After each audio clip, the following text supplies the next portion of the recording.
Aqui vem o meu irmão, minha irmã, para que juntos possamos partilhar a leitura orante da palavra desse dia, ou do domingo, dia 23 de junho. É o 12º domingo do tempo comum.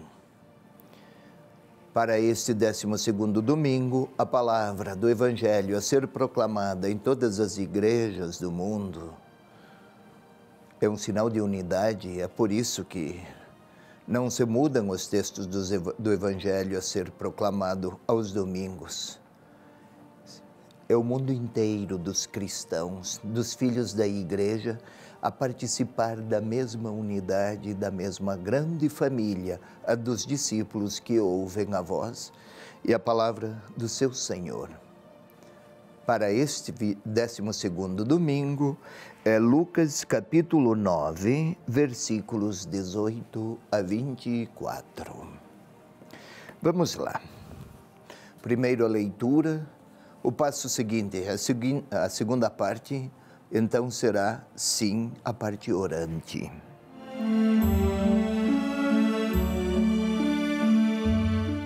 Aconteceu que Jesus estava orando à parte e os discípulos estavam com ele.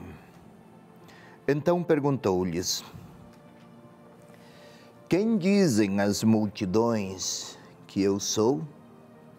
E eles responderam: uns dizem que és João Batista, outros Elias, outros que algum dos antigos profetas ressuscitou.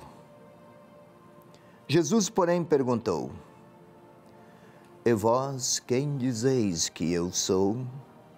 Pedro respondeu: o Cristo de Deus. Ele, porém, os advertiu expressamente para que não dissessem isso a ninguém. E acrescentou: o Filho do Homem deve sofrer muito, ser rejeitado pelos anciãos, pelos sumos sacerdotes e pelos escribas, ser morto e ao terceiro dia ressuscitar. É este o Evangelho desse 12º domingo do tempo comum.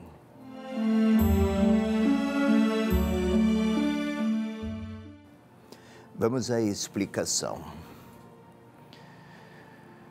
Jesus estava em um lugar à parte e orava. E os discípulos estavam com ele. Por 7 vezes o evangelista Lucas menciona a atitude orante de Jesus. E aqui ele se destaca bem mais do que os outros evangelistas, ao enfatizar, evidenciar os comportamentos orantes de Jesus. O orante não é aquele que multiplica palavras, repete fórmulas, ou então se estende em longas ladainhas. Sim, tudo isso é oração. Mas o orante, no sentido bíblico do termo, é aquele que se coloca diante de Deus para ouvi-lo. E aqui é a atitude silente e recolhida de quem se abre inteiramente à voz e à palavra de seu Deus. Quem ora, interpreta situações e pessoas a partir de Deus. Quem não ora, interpreta pessoas e situações a partir da sua própria lógica. Ao destacar que Jesus orava, o evangelista pretende que o leitor compreenda que era a intimidade de Jesus com o Pai. No domingo que passou, celebramos a Trindade.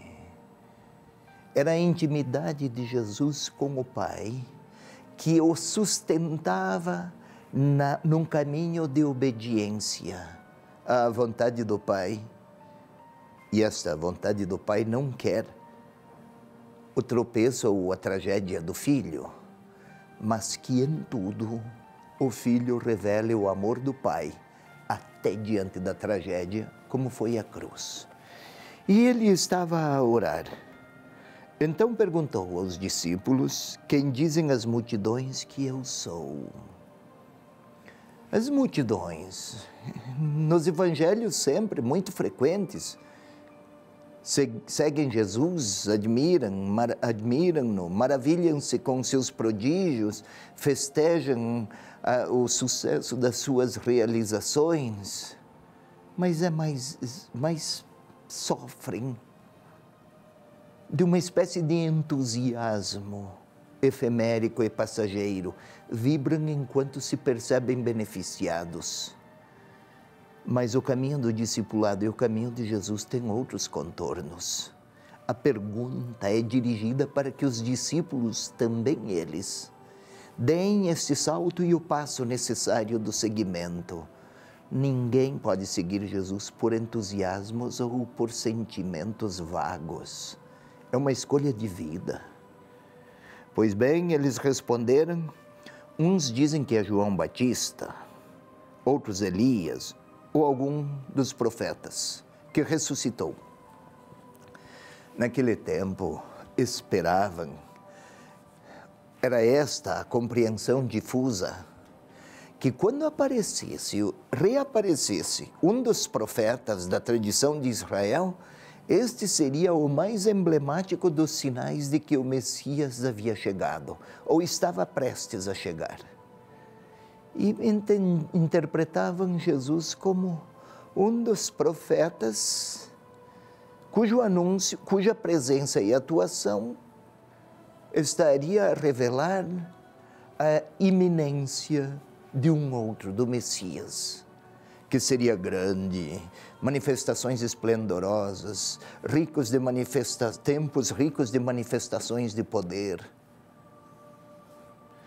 João Batista, uns pensavam, assim a resposta, uns dizem que é João Batista. Se recordamos, no início do Evangelho de Lucas, quando o anjo anuncia a Zacarias que ele seria pai do precursor, até diz, e ele vai preceder o Salvador pela força de Elias, algo assim. Digamos, havia várias interpretações acerca de Jesus, mas estavam entendendo de maneira completamente errônea. E a pergunta de Jesus, e vós, quem dizeis que eu sou? Chegou a hora dos discípulos também superarem interpretações de conveniência e começarem a despojar-se de si mesmos, de suas próprias expectativas, dar o passo de maturação de fé, seguir o Filho de Deus, que a cada novo dia, cada nova experiência revela uma face de si e do amor de Deus, até nas contradições da história. A resposta de Pedro, em nome dos 12, o Cristo de Deus, certíssima. O Cristo de Deus é o ungido de Deus ou o eleito de Deus para salvar o povo de Israel. Resposta correta, parabéns, Pedro, e todos os que pensavam como ele. Havia um problema. Quando se fala do Cristo, o ungido de Deus, eles, discípulos, também estavam impregnados de uma hermenêutica e de uma tradição festiva, marcada por expectativas de grandezas, de triunfos e de poder. E Pedro, muito amigo do grande ungido de Deus, seguramente participaria de suas glórias por aproximação. Pedro e todos os outros, mais de uma vez eles discutiram para ver quem era o maior.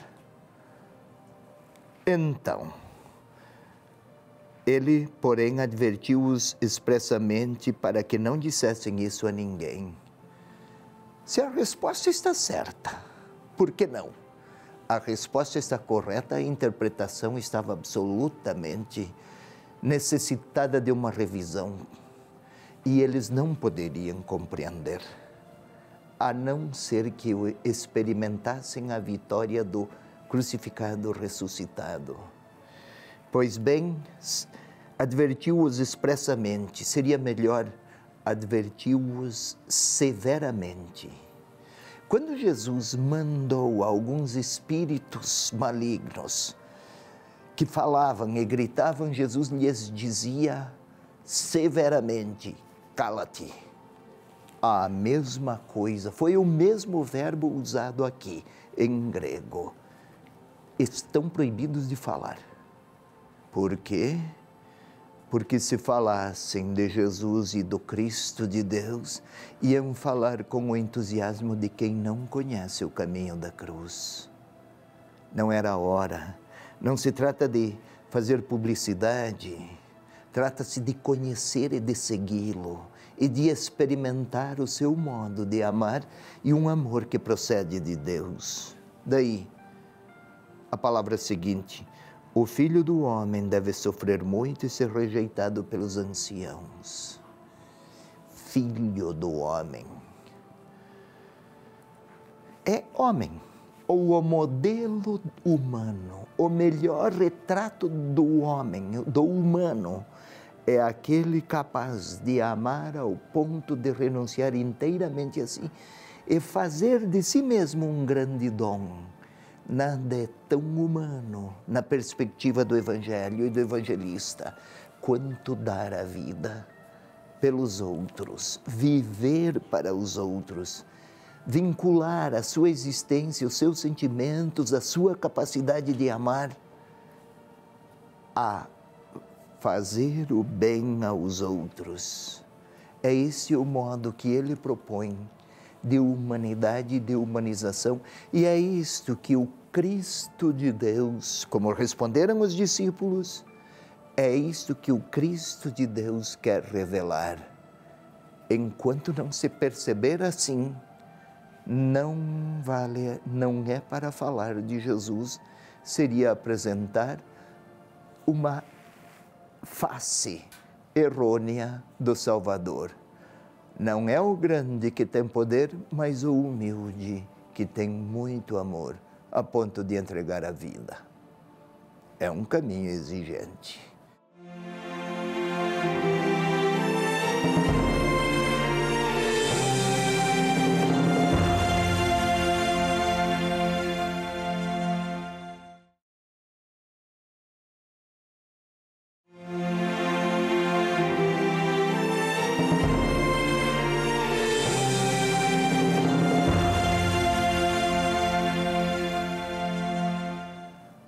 Vamos lá então, meu irmão, minha irmã, a segunda parte da nossa leitura orante, agora sim, orante. Se a primeira parte era explicativa para preparar-nos para este momento, para a segunda parte. Vamos novamente, quero só repetir. É o 12º do tempo, 12º domingo do tempo comum. E o texto é de Lucas, capítulo 9, versículos 18 a 24.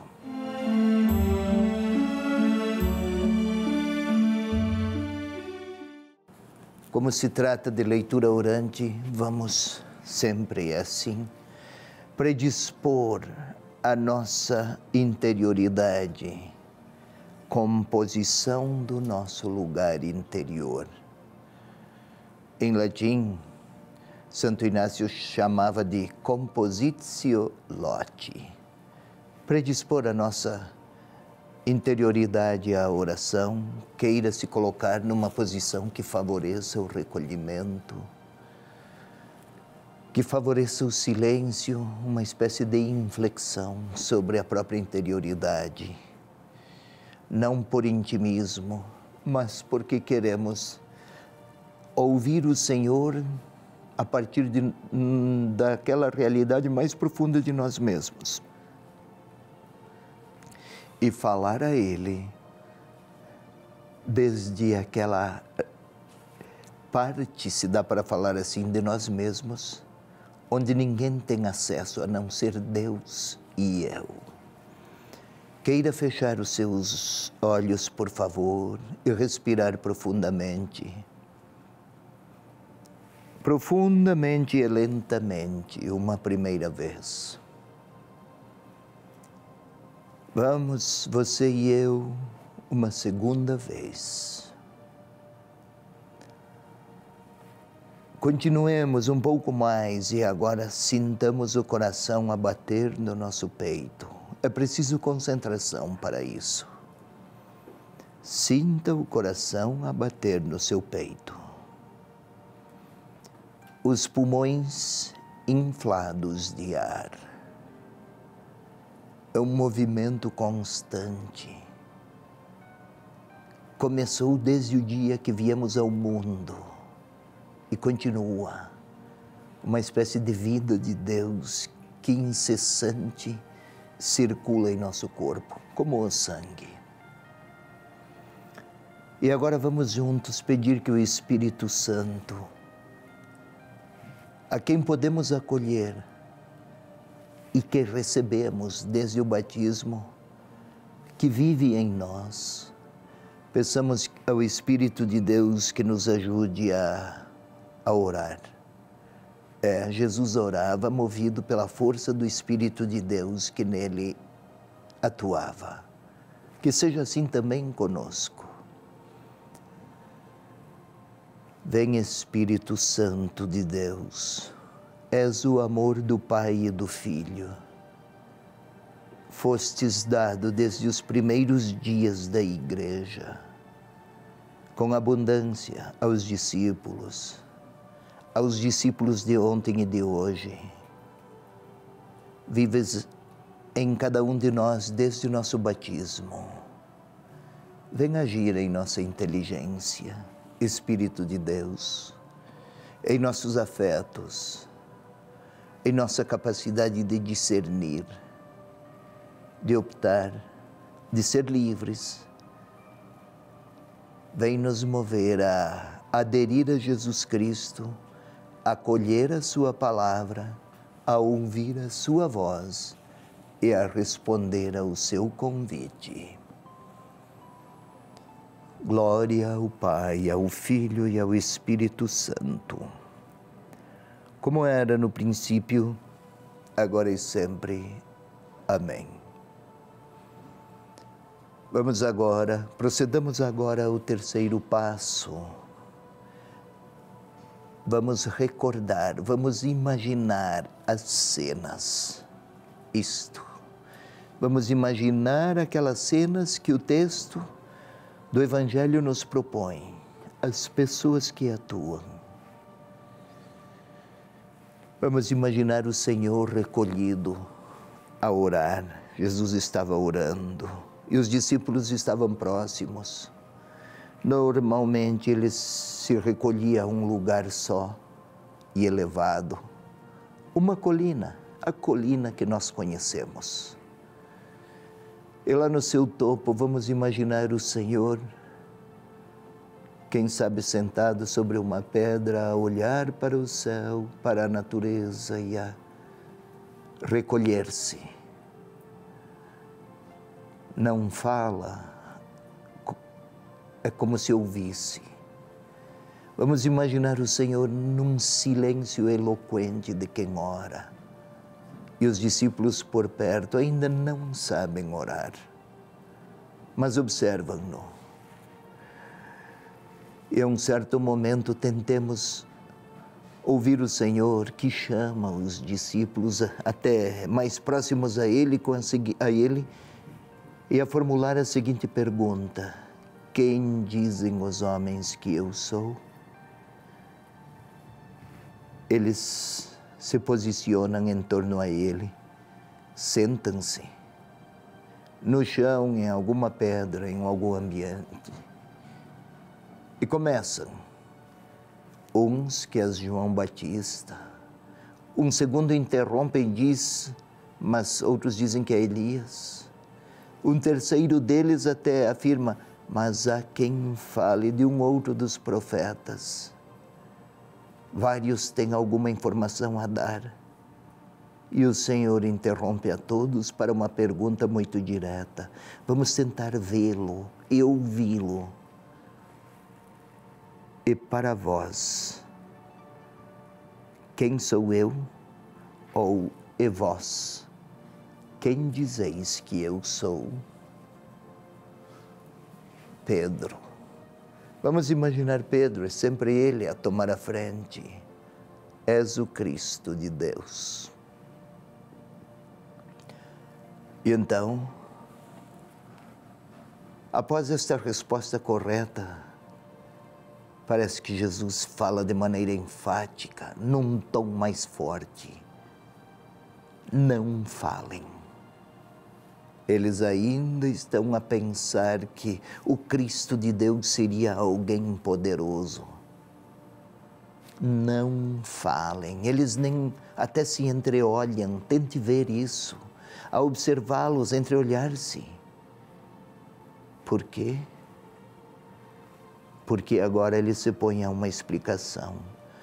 O Filho do Homem é o Cristo de Deus. Deve ser rejeitado e sofrer muito. Quem é que poderia pensar assim? Depois de tantas realizações, credibilidades e prestígios e respeitabilidade adquirida. Mas um pouco mais. E se alguém quer vir comigo, negue-se a si mesmo. Tome sua cruz a cada dia. Tome a sua cruz a cada dia e me siga. É assustador, talvez. Era absolutamente inconcebível para eles seguir Jesus contemplando também a cruz. Um olha para o outro, entreolham-se. Não conseguem compreender palavras tão duras, palavras tão estranhas, se até então tudo se encaminhava para um desdobramento final triunfante. E agora, vamos a um novo passo. Vamos nos colocar lá, com Jesus. Podemos, você e eu, fazemos parte daquele grupo que está com Ele e ouvemos a orar. Não se move, não se distrai, está profundamente recolhido. E até se estende por mais tempo. Parece que Deus está bem próximo, Ele o vê diante de si e lhe fala e ouve. A um certo momento, vemos eu e você, o Senhor a olhar ao redor e chamar um, outro, outro e mais um, e eu e você. E olha para mim e para você e pergunta: quem dizem os homens que eu sou? Essa é a pergunta. Quem dizem as multidões? Cada um de nós pode pensar e responder que é alguém que providencia alguma graça, que é alguém que faz algum milagre. Talvez podemos dizer que foi um grande homem e ouvimos uns que até dizem que foi o homem mais inteligente do mundo, que até escrevem livros para dizer que foi genial. E aí ele nos pergunta, para mim e para você: e você? Quem diz que eu sou? Ele me olha nos olhos e pergunta outra vez: o Cristo de Deus? Posso responder junto com aqueles 12. Mas agora vem um novo passo e ele olha para mim. então haverá a cruz. É esse o caminho. E se você quer vir comigo, renuncie a si mesmo, negue-se a si mesmo, tome sua cruz e venha. E agora o que eu vou dizer ao Senhor? Eu gostaria de lhe pedir triunfos, que me evitasse a cruz, solicitar algum sucesso, poder pedir algo que atendesse às minhas preferências. É verdade, posso pedir o que preciso para segui-lo, mas Ele está a olhar para mim e a me perguntar: quer vir comigo? Está disposta às renúncias? Talvez eu não consiga responder. Então eu vou pedir a Ele que me ajude a abraçar a cruz, porque até esta escolha, sozinho, eu não consigo assumir. É a hora do meu pedido, pedir a Ele que me ajude a segui-lo num caminho de cruz, porque tem ressurreição. É esse o caminho que Ele convida a cada um dos seus escolhidos. É hora da minha resposta.